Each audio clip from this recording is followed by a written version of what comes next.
7 signs of lost dieters. There's a lot of them here.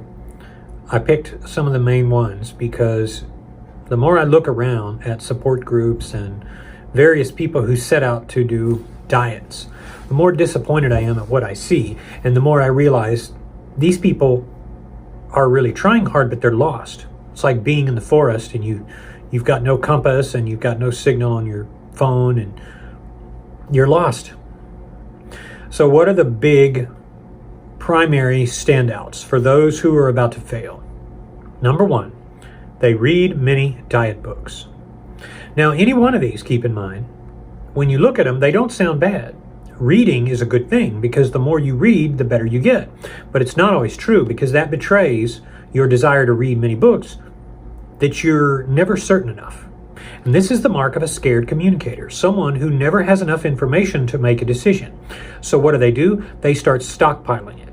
They start going into hoarding mode, but not with physical books, with Kindle books and PDFs and anything they can download, because they're in, believe it or not, scarcity mindset.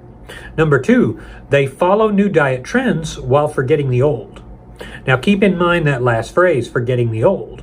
There's nothing wrong with taking a supplement. There's nothing wrong with depending on something even to a certain extent. If you believe you're low in iron, taking a supplement may help, if indeed it's really a need that you have.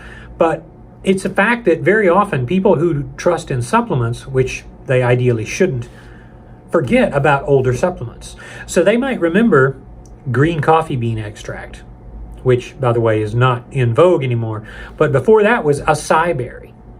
That was also really popular. Why don't you hear about these anymore? Because they were just a fad.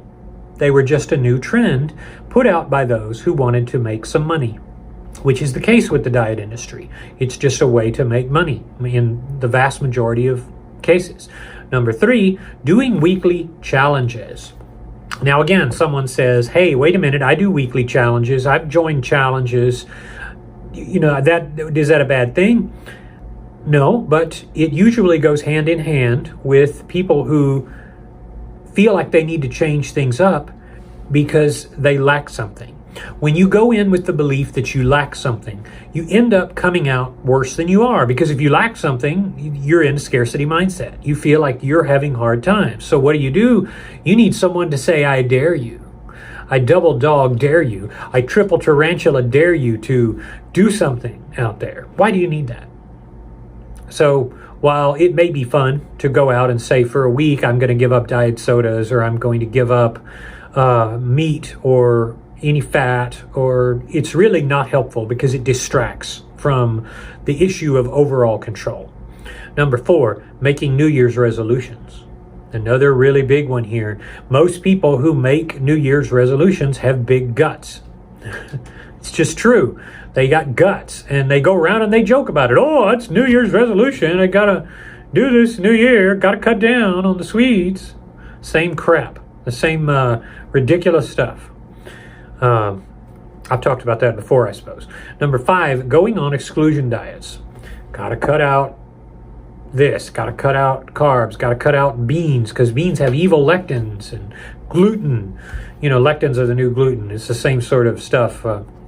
Got to cut out all of this stuff because that will create health, surely, right? Definitely not. Number 6, dabbling in and out of support groups. Bet you didn't see that one in there. Most people think, just like with a lot of these, hey, I'm in a support group, that's good. But it can be good if you're the type who benefits constructively around others and you're positive and you really do consistently get results, it's great.